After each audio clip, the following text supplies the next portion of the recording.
ओम श्री हनुमते नमः। आप सभी का आपके अपनी चैनल आध्यात्मिक सागर में बहुत बहुत स्वागत है। आज मंगलवार को सुनिए हनुमान जी की कथा। एक नगर में एक वृद्धा रहती थी। उसका एक ही पुत्र था। उस वृद्धा की हनुमान जी पर बहुत गहरी आस्था थी। वह हर मंगलवार का व्रत रखती थी और हनुमान जी की पूजा आराधना करती थी। एक बार हनुमान जी ने अपनी भक्तिनी उस वृद्ध महिला की श्रद्धा का परीक्षण करने का विचार किया। हनुमान जी साधु का वेश धारण कर वृद्धा के घर गए और पुकारने लगे कि है कोई हनुमान भक्त जो हमारी इच्छा पूर्ण करे। तब आवाज उस वृद्धा के कान में पड़ी। पुकार सुनकर वृद्धा जल्दी से बाहर आई और साधु को प्रणाम कर बोली, आज्ञा महाराज। हनुमान वेशधारी साधु बोले, मैं भूखा हूँ, भोजन करूंगा, तुम थोड़ी सी जमीन लीप दो। वृद्धा दुविधा में पड़ गई। अंततः हाथ जोड़कर बोली, महाराज, लीपने और मिट्टी खोदने के अतिरिक्त आप कोई दूसरी आज्ञा दें, मैं अवश्य पूर्ण करूंगी। साधु ने 3 बार प्रतिज्ञा कराने के बाद कहा, तू अपने बेटे को बुला, मैं उसकी पीठ पर आग जलाकर भोजन बनाऊंगा। यह सुनकर वृद्धा घबरा गई, परंतु वह प्रतिज्ञाबद्ध थी। उसने अपने पुत्र को बुलाकर साधु को सौंप दिया। साधु वेशधारी हनुमान जी ने वृद्धा के हाथों से ही उसके पुत्र को पेट के बल लेटाया और उसकी पीठ पर आग लगवा दी। आग जलाकर दुखी मन से वृद्धा अपने घर में चली गई। इधर भोजन बनाकर साधु ने वृद्धा को बुलाकर कहा कि उनका भोजन बन गया है, तुम अपने पुत्र को पुकारो ताकि वह भी आकर भोग लगा ले। इस पर वृद्धा बोली, उसका नाम लेकर मुझे और कष्ट न दें। लेकिन जब साधु महाराज नहीं माने तो वृद्धा ने अपने पुत्र को आवाज लगाई।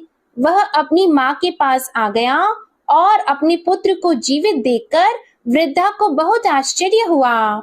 वह साधु के चरणों में गिर पड़ी। तब हनुमान जी अपने वास्तविक रूप में प्रकट हुए और वृद्धा को भक्ति का आशीर्वाद दिया। तो प्रेम से बोले, शंकर भगवान की जय हो, बजरंग बली की जय हो।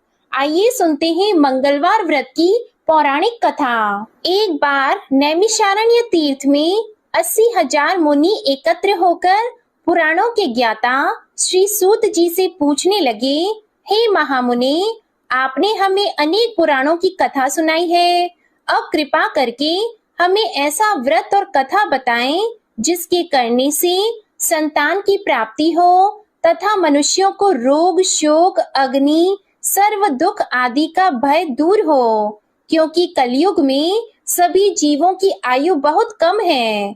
फिर इस पर उन्हें रोग, चिंता के कष्ट लगे रहेंगे तो फिर वह श्री हरि चरणों में अपना ध्यान कैसे लगा सकेंगे। श्री सूत जी बोले, हे मुनियों, आपने लोक कल्याण के लिए बहुत ही उत्तम बात पूछी है। एक बार युधिष्ठिर ने भगवान श्री कृष्ण से लोक कल्याण के लिए यही प्रश्न किया था। भगवान श्री कृष्ण और युधिष्ठिर का संवाद तुम्हारे सामने कहता हूँ, ध्यान पूर्वक सुनो। एक समय पांडवों की सभा में श्री कृष्ण जी बैठे हुए थे। तब युधिष्ठिर ने भगवान श्री कृष्ण से प्रश्न किया, हे प्रभु, नंद नंद, गोविंद, आपने मेरे लिए अनेकों कथाएं सुनाई हैं। आज आप कृपा करके ऐसा व्रत या कथा सुनाएं जिसके करने से मनुष्य को रोग, चिंता का भय समाप्त हो और उसको पुत्र की प्राप्ति हो। हे प्रभु, बिना पुत्र जीवन व्यर्थ है। पुत्र के बिना मनुष्य नरकगामी होता है। पुत्र के बिना मनुष्य पितृ ऋण से छुटकारा नहीं पा सकता और न ही उसका पुन्नग नामक नरक से उद्धार हो सकता है। अतः पुत्रदायक व्रत बताएं। श्री कृष्ण भगवान बोले, हे राजन, मैं एक प्राचीन इतिहास सुनाता हूँ, आप उसे ध्यान पूर्वक सुनो। कुंडलपुर नामक एक नगर था। उसमें नंदा नामक एक ब्राह्मण रहता था। भगवान की कृपा से उसके पास सब कुछ था, फिर भी वह दुखी था। इसका कारण यह था कि ब्राह्मण की स्त्री सुनंदा की कोई संतान नहीं थी। सुनंदा पतिव्रता थी, भक्ति पूर्वक श्री हनुमान जी की आराधना करती थी।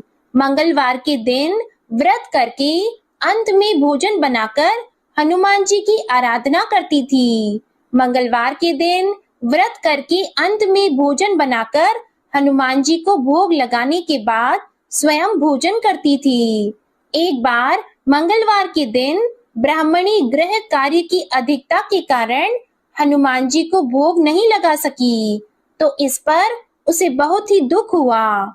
उसने कुछ भी नहीं खाया और अपने मन में प्रण किया कि अब तो अगले मंगलवार को ही हनुमान जी को भोग लगाकर अन्न और जल ग्रहण करूंगी। ब्राह्मणी सुनंदा प्रतिदिन भोजन बनाती, श्रद्धा पूर्वक पति को खिलाती, परंतु स्वयं भोजन नहीं करती और मन ही मन श्री हनुमान जी की आराधना करती थी। इसी प्रकार 6 दिन गुजर गए और ब्राह्मणी सुनंदा अपने निश्चय के अनुसार भूखी प्यासी निराहार रही। अगले मंगलवार को ब्राह्मणी सुनंदा प्रातः काल ही बेहोश होकर गिर पड़ी। ब्राह्मणी सुनंदा की इस असीम भक्ति के प्रभाव से श्री हनुमान जी बहुत प्रसन्न हुए और प्रकट होकर बोले, सुनंदा, मैं तेरी भक्ति से बहुत प्रसन्न हूँ, तो उठ और वर मांग। सुनंदा अपने आराध्य देव श्री हनुमान जी को देखकर आनंद की अधिकता से विह्वल होकर श्री हनुमान जी के चरणों में गिरकर बोली, हे प्रभु, मेरी कोई संतान नहीं है, कृपा करके पुत्र और कन्या प्रदान करें, आपकी अति कृपा होगी। श्री महावीर जी बोले, तेरी इच्छा पूर्ण होगी, तेरे एक कन्या पैदा होगी, उसके अष्टांग प्रतिदिन सोना दिया करेंगे।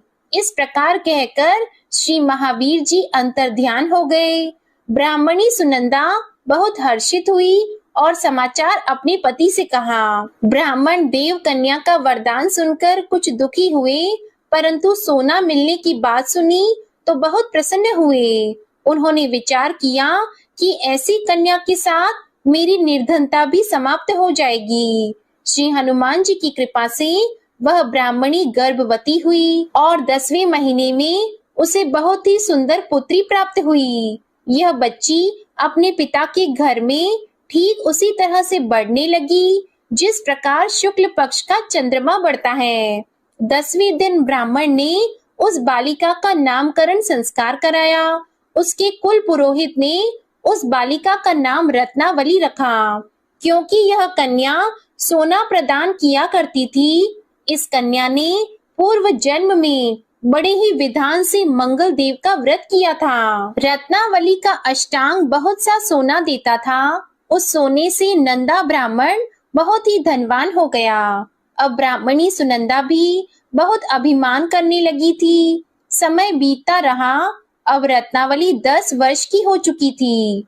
एक दिन जब नंदा ब्राह्मण प्रसन्न चित्त था, तब सुनंदा ने अपने पति से कहा, मेरी पुत्री रत्नावली विवाह के योग्य हो गई है, इसलिए आप कोई सुंदर और योग्य वर देखकर विवाह कर दें। यह सुनकर ब्राह्मण बोला, अभी तो रत्नावली बहुत छोटी है। तब ब्राह्मणी बोली, शास्त्रों की आज्ञा है कि कन्या 8वें वर्ष में गौरी, 9 वर्ष रोहिणी, 10वें वर्ष में कन्या, इसके पश्चात रजस्वला हो जाती है। गौरी के दान से पाताल लोक की प्राप्ति होती है, रोहिणी के दान से बैकुंठ लोक की प्राप्ति होती है, कन्या के दान से इंद्र लोक में सुखों की प्राप्ति होती है। अगर हे पतिदेव रजस्वला का दान किया जाता है तो घोर नरक की प्राप्ति होती है। इस पर ब्राह्मण बोला, अभी तो रत्नावली मात्र 10 ही वर्ष की है और मैंने तो 16-16 साल की कन्याओं के विवाह कराए हैं, अभी जल्दी ही क्या है। तब ब्राह्मणी सुनंदा बोली, आपको तो लोभ अधिक हो गया है लगता है। अगर 11वें वर्ष में विवाह नहीं होता है तो उसमें मासिक धर्म के रक्त का पिता और बड़े भाई को पान करना पड़ता है। शास्त्रों में कहा गया है कि माता, पिता और बड़ा भाई रजस्वला कन्या को देखते हैं तो वह अवश्य ही नरकगामी होते हैं। तब ब्राह्मण बोला, अच्छी बात है, कल मैं अवश्य ही योग्य वर की तलाश में अपना दूत भेजूंगा। दूसरे दिन ब्राह्मण ने अपने दूत को बुलाया और आज्ञा दी कि जैसी सुंदर मेरी कन्या है वैसा ही सुंदर वर उसके लिए तलाश करो। दूत अपने स्वामी की आज्ञा पाकर निकल पड़ा। पंपई नगरी में उसने एक सुंदर लड़के को देखा। यह बालक एक ब्राह्मण परिवार का बहुत गुणवान पुत्र था। इसका नाम सोमेश्वर था। दूत ने इस सुंदर और गुणवान ब्राह्मण पुत्र के बारे में अपने स्वामी को पूर्ण विवरण दिया। ब्राह्मण नंदा को भी सोमेश्वर अच्छा लगा और फिर एक शुभ मुहूर्त में विधि पूर्वक कन्यादान करके ब्राह्मण संतुष्ट हुए। परंतु ब्राह्मण के मन में तो लोभ समाया हुआ था। उसने कन्यादान तो कर दिया था पर वह बहुत ही खिन्न था। उसने विचार किया कि रत्नावली तो अब चली जाएगी और मुझे इससे जो सोना मिलता था वह अब मिलेगा नहीं। मेरे पास जो धन था कुछ तो इसके विवाह में खर्च हो गया और जो शेष बचा है वह भी कुछ दिनों के बाद समाप्त हो जाएगा। मैंने तो इसका विवाह करके बहुत बड़ी भूल कर दी है। अब कोई ऐसा उपाय हो कि रत्नावली मेरे घर में ही बनी रहे, अपनी ससुराल न जाए। लोभ रूपी राक्षस ब्राह्मण के मस्तिष्क पर छाता जा रहा था। रात भर अपनी शैया पर बेचैनी से करवटें बदलते बदलते उसने एक बहुत ही क्रूर निर्णय लिया। उसने विचार किया कि जब रत्नावली को उसका पति सोमेश्वर अपने घर के लिए जाएगा तो वह मार्ग में छिपकर सोमेश्वर का वध कर देगा और अपनी लड़की को अपने घर ले आएगा, जिससे नियमित रूप से उसे सोना भी मिलता रहेगा और समाज का कोई मनुष्य उसे दोष भी नहीं दे सकेगा। जब अगले दिन सुबह हुई तो नंदा और सुनंदा ने अपने जमाई तथा लड़की को बहुत सारा धन देकर विदा किया। सोमेश्वर अपनी पत्नी रत्नावली को लेकर ससुराल से अपने घर की तरफ चल दिया। ब्राह्मण नंदा महालोभ के वशीभूत होकर अपनी मति खो चुका था। पाप पुण्य का उसे विचार नहीं रहा था। अपने भयानक और क्रूर निर्णय को कार्य रूप देने के लिए उसने अपने दूत को मार्ग में अपनी जमाई का वध कराने के लिए भेज दिया था, ताकि रत्नावली से प्राप्त होने वाला सोना उसे हमेशा मिलता रहे और वो कभी निर्धन न हो। ब्राह्मण के दूत ने अपने स्वामी की आज्ञा का पालन करते हुए उसके जमाई सोमेश्वर का मार्ग में ही वध कर दिया। समाचार प्राप्त कर ब्राह्मण नंदा मार्ग में पहुंचा और रोती हुई अपनी पुत्री रत्नावली से बोला, हे पुत्री, मार्ग में लुटेरों ने पति का वध कर दिया है। भगवान की इच्छा के आगे किसी का वश नहीं चलता है। अब तू घर चल, वहां पर ही रहकर शेष जीवन व्यतीत करना। जो भाग्य में लिखा है वही होगा। अपने पति की अकाल मृत्यु से रत्नावली बहुत दुखी हुई। करुण क्रंदन और रुदन करती हुई अपने पिता से बोली, हे पिताजी, इस संसार में जिस स्त्री का पति नहीं है उसका जीना व्यर्थ है। मैं अपने पति के साथ ही अपने शरीर को जला दूंगी और सती होकर अपने इस जन्म को, माता पिता के नाम को तथा सास ससुर के यश को सार्थक करूंगी। ब्राह्मण नंदा अपनी पुत्री रत्नावली के वचनों को सुनकर बहुत दुखी हुआ। विचार करने लगा कि मैंने व्यर्थ ही जमाई वध का पाप अपने सिर लिया है। रत्नावली तो उसके पीछे अपने प्राण तक देने को तैयार है। मेरा तो दोनों तरफ से मरण हो गया। धन तो अब मिलेगा नहीं। जमाई वध के पाप के फलस्वरूप यम यातना भुगतनी पड़ेगी। यह सोचकर वह बहुत ही दुखी हुआ। सोमेश्वर की चिता बनाई गई। रत्नावली सती होने की इच्छा से अपने पति का सिर अपनी गोद में रखकर चिता में बैठ गई। जैसे ही सोमेश्वर की चिता को अग्नि लगाई गई, वैसे ही प्रसन्न होकर मंगल देव वहां प्रकट हुए और बोले, हे रत्नावली, मैं तेरी पति भक्ति से बहुत प्रसन्न हूँ, तू वर मांग। तब रत्नावली ने अपने पति का जीवन दान मांगा। मंगल देव बोले, रत्नावली, तेरा पति अजर अमर है, यह महाविद्वान भी होगा और इसके अलावा तेरी जो इच्छा हो वह वर मांग। तब रत्नावली बोली, हे ग्रहों के स्वामी, यदि आप मुझ पर प्रसन्न हैं तो मुझे यह वरदान दीजिए कि जो भी मनुष्य मंगलवार के दिन प्रातः काल लाल पुष्प, लाल चंदन से पूजा करके आपका स्मरण करेगा, उसको रोग व्याधि नहीं होगी, स्वजनों से कभी वियोग नहीं होगा, सर्प, अग्नि तथा शत्रुओं का भय नहीं रहेगा, और जो स्त्री मंगलवार का व्रत करेगी वह कभी विधवा नहीं होगी। मंगल देव ने तथास्तु कहकर अंतर ध्यान हो गए। सोमेश्वर मंगल देव की कृपा से जीवित हो उठा। रत्नावली अपने पति को पुनः प्राप्त कर बहुत प्रसन्न हुई और मंगल देव का व्रत प्रत्येक मंगलवार को करके व्रतराज और मंगल देव की कृपा से इस लोक में सुख ऐश्वर्य को भोगते हुए अंत में अपने पति के साथ स्वर्ग लोक को गई। प्रेम से बोलिए जय श्री हनुमान। आइए अब सुनते हैं श्री राम नाम की महिमा। लंकापति रावण के वध के बाद जब अयोध्यापति प्रभु श्री राम की कीर्ति दूर दूर तक फैल रही थी और वह मर्यादा पुरुषोत्तम कहलाने लगे थे, तब एक दिन महादेव शिव की इच्छा भी मर्यादा पुरुषोत्तम श्री राम से मिलने की हुई। पार्वती जी को संग लेकर महादेव जी कैलाश पर्वत से उतरकर अयोध्या नगरी के रास्ते पर चल पड़े। भगवान शिव और माँ पार्वती को अयोध्या आया देखकर राम जी बहुत खुश हुए।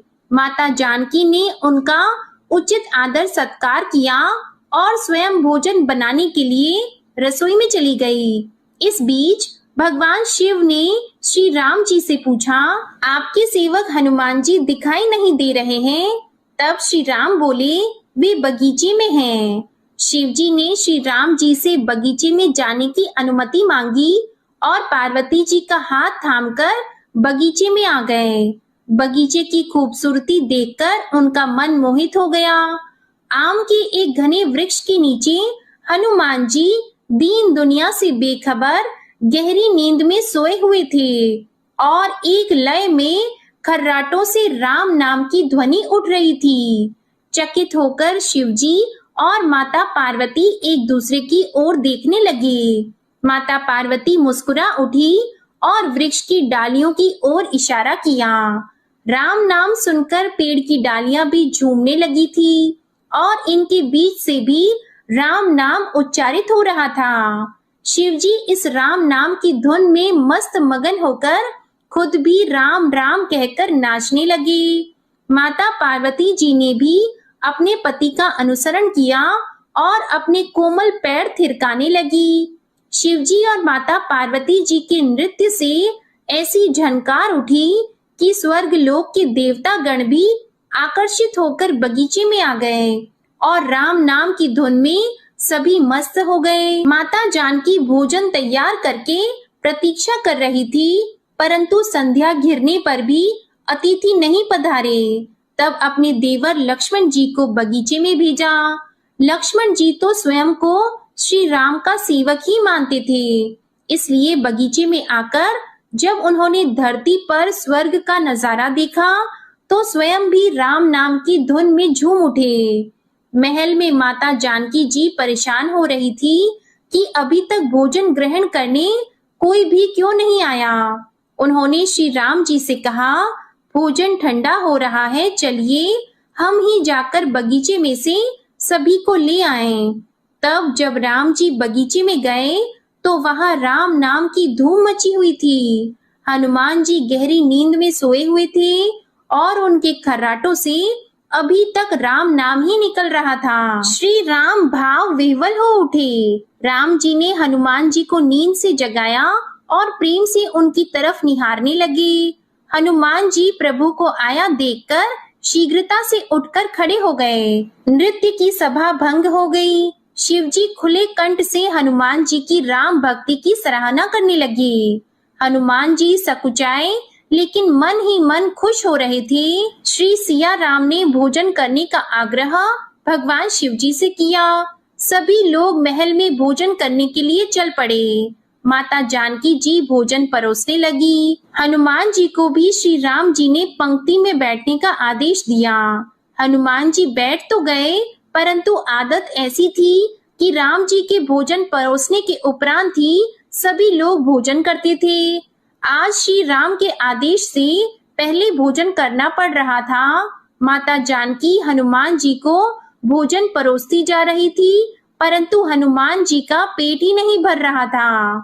सीता जी कुछ समय तक तो उन्हें भोजन परोसती रही, फिर समझ गई कि इस तरह से तो हनुमान जी का पेट नहीं भरेगा। उन्होंने तुलसी के एक पत्ते पर राम नाम लिखा और भोजन के साथ हनुमान जी को परोस दिया।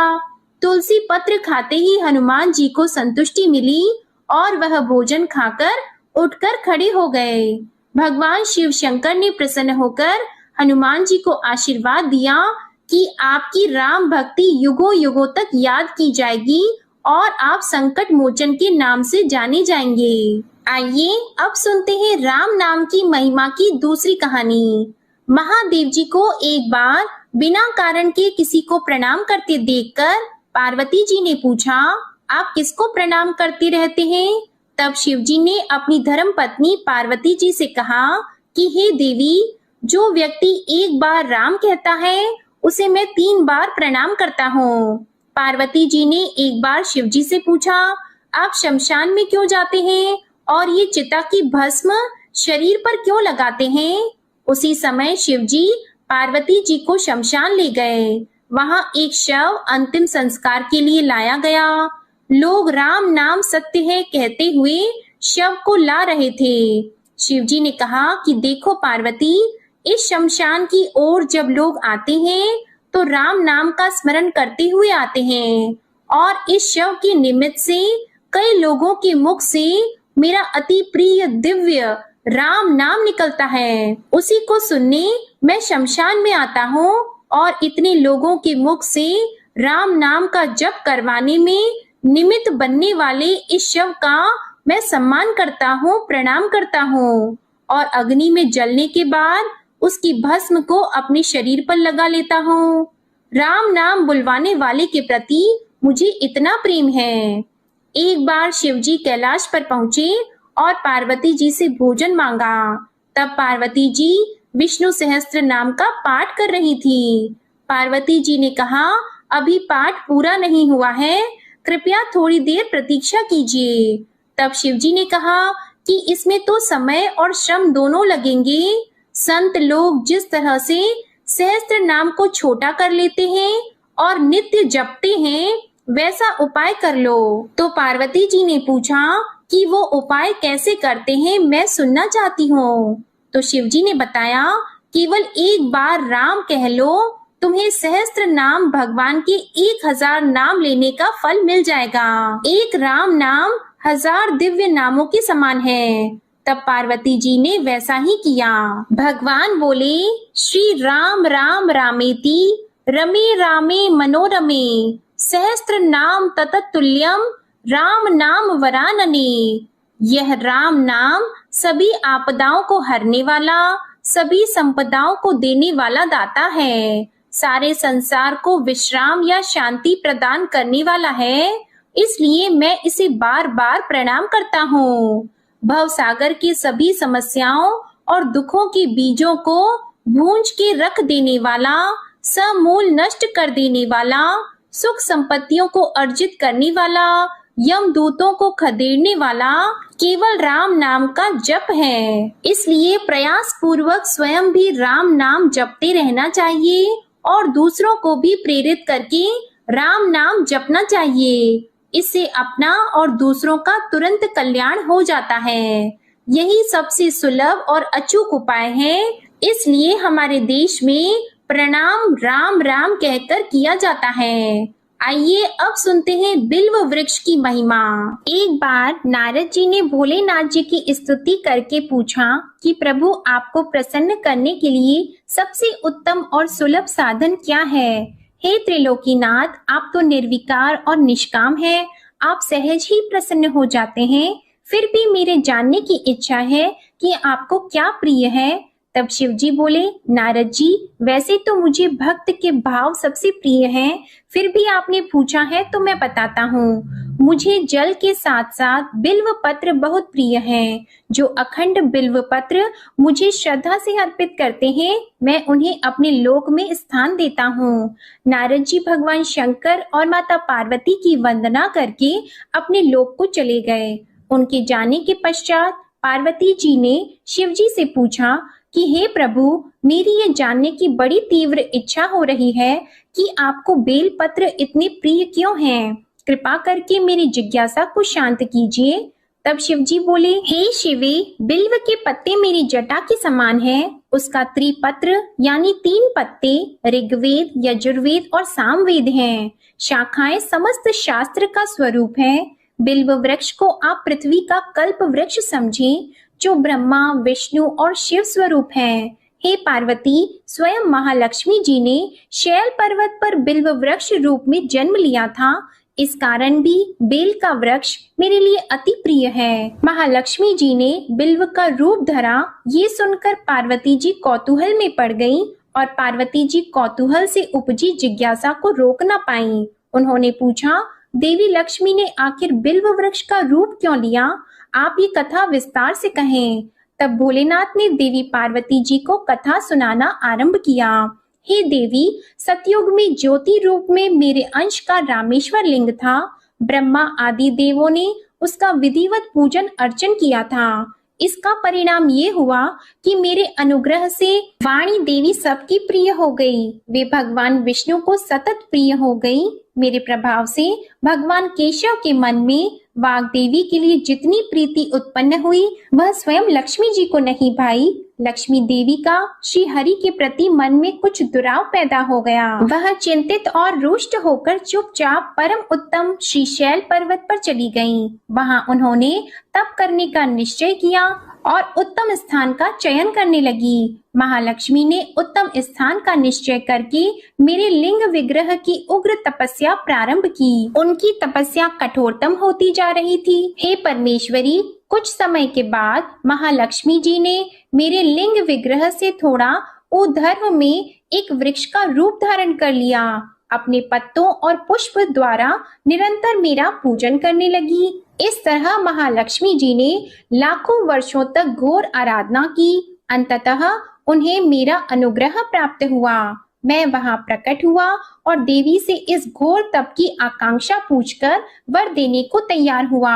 महालक्ष्मी जी ने मांगा कि श्री हरि के हृदय में मेरे भाव से वाग देवी के लिए जो स्नेह हुआ है वह समाप्त हो जाए। तब शिव जी बोले, मैंने महालक्ष्मी जी को समझाया, श्री हरि के हृदय में आपके अतिरिक्त किसी और के लिए कोई प्रेम नहीं है।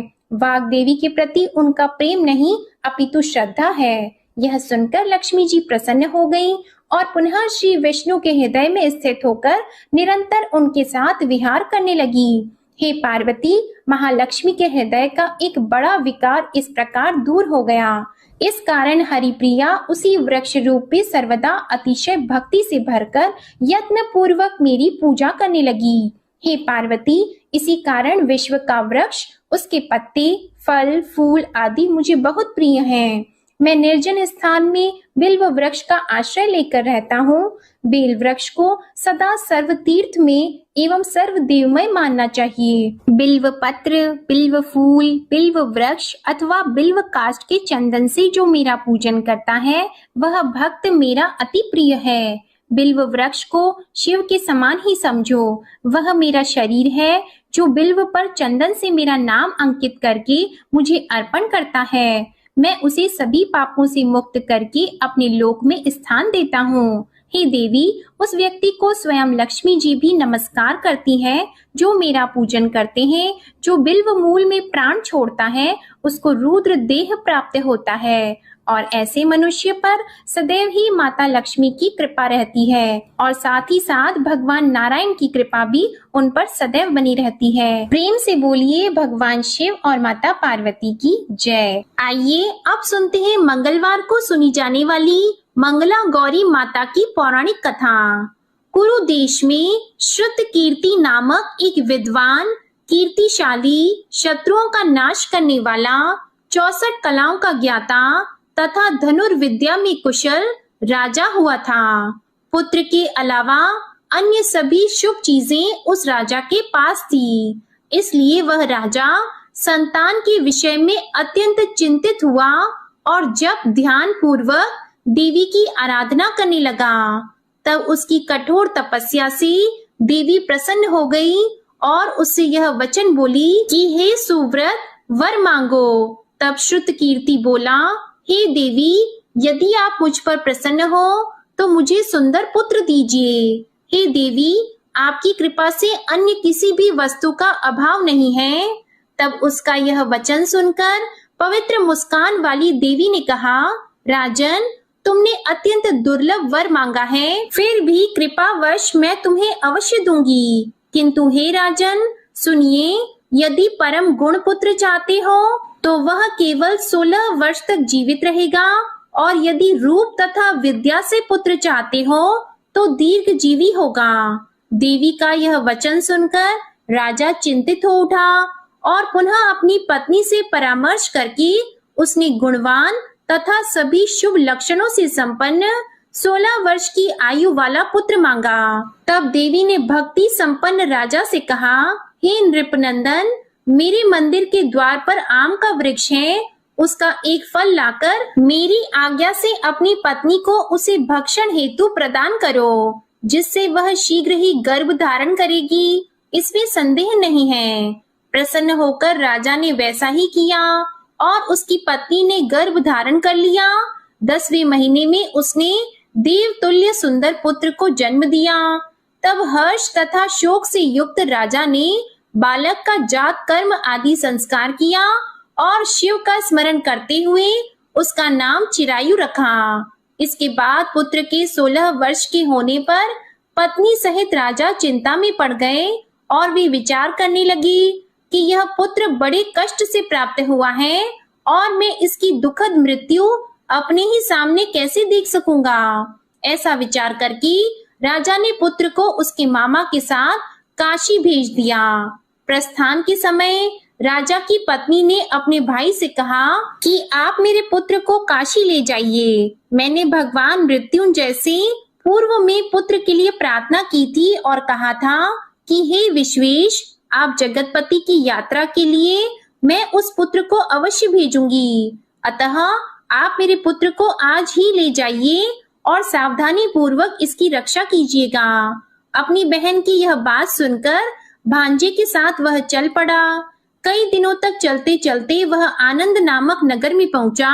वहां सभी प्रकार की समृद्धियों से संपन्न वीरसेन नाम वाला राजा रहता था। उस राजा की एक सर्व लक्षण संपन्न युवावस्था प्राप्त मनोहर और रूप लावण्यमयी मंगला गौरी नामक कन्या थी। उत्तम सौंदर्य अभिवृद्धि को प्राप्त वह कन्या किसी समय सखियों के साथ नगर के उपवन में क्रीड़ा करने के लिए गई हुई थी। उसी समय वह चिरायु तथा उसका मामा वे दोनों भी वहां पहुंच गए और उन कन्याओं को देखने की लालसा से वहीं विश्राम करने लगे। इसी बीच विनोद पूर्वक क्रीड़ा करती हुई उन कन्याओं में से किसी एक ने कुपित होकर राजकुमारी को राणा यह कुवचन कह दिया।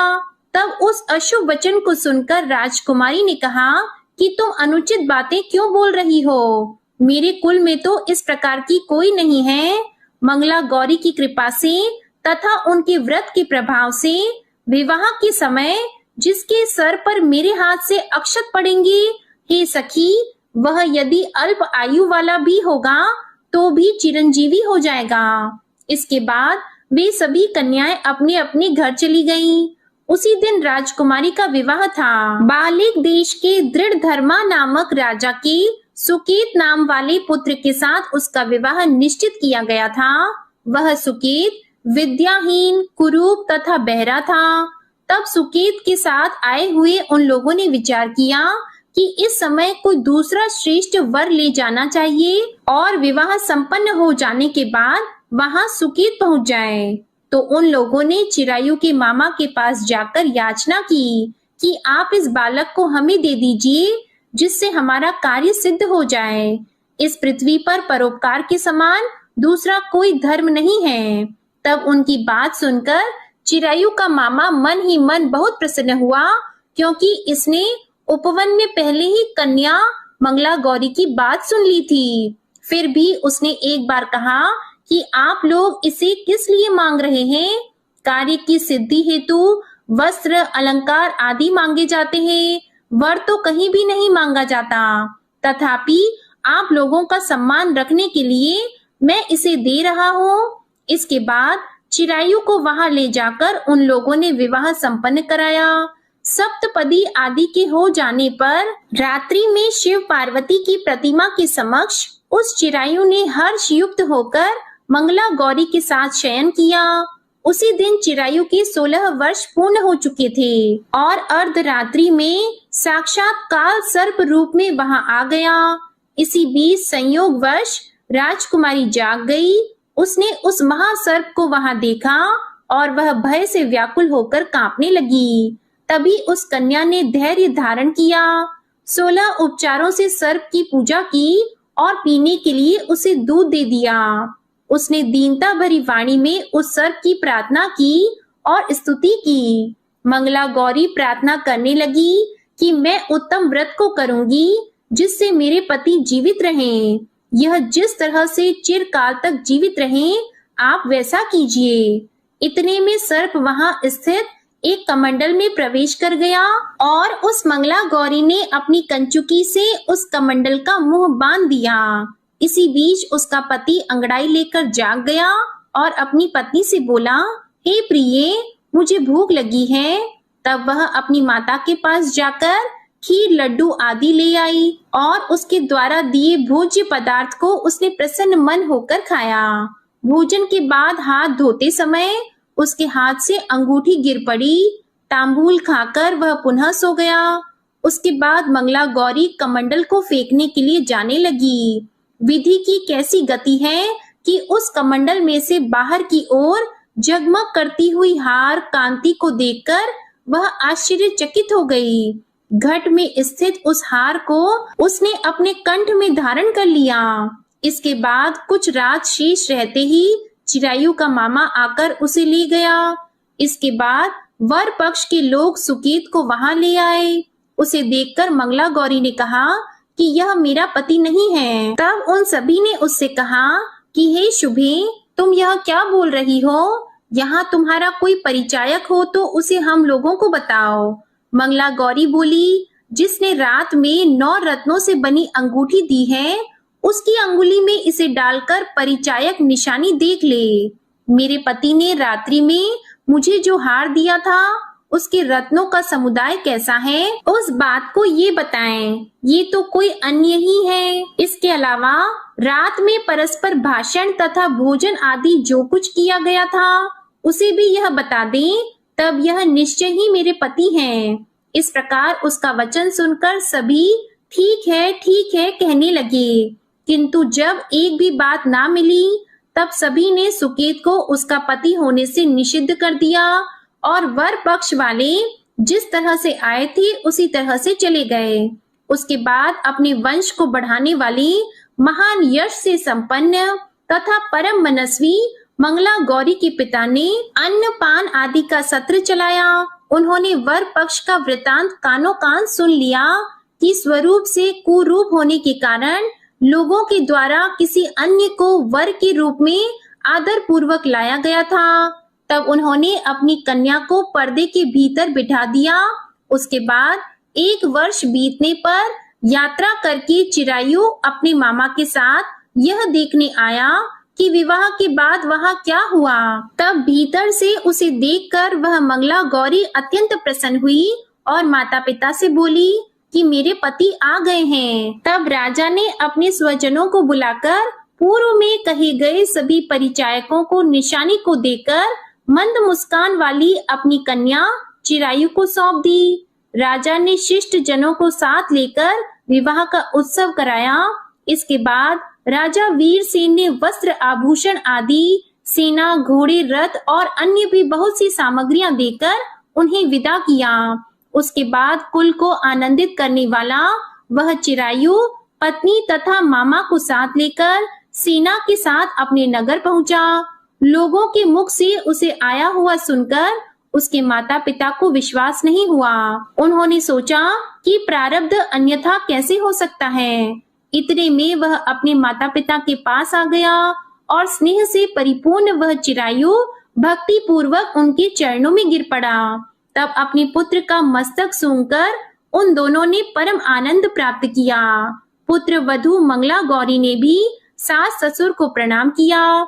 तब सास उसे अपनी गोद में बिठाकर सारा वृतांत शीघ्रता पूर्वक पूछने लगी। हे महामुनि, तब पुत्र वधू ने भी मंगला गौरी के उत्तम व्रत महात्म्य तथा जो कुछ घटित हुआ था वह सब वृतांत बताया।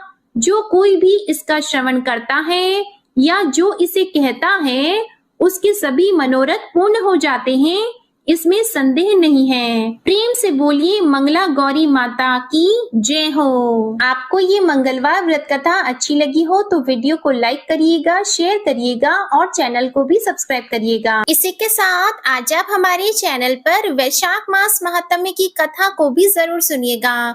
जय श्री राम, जय हनुमान।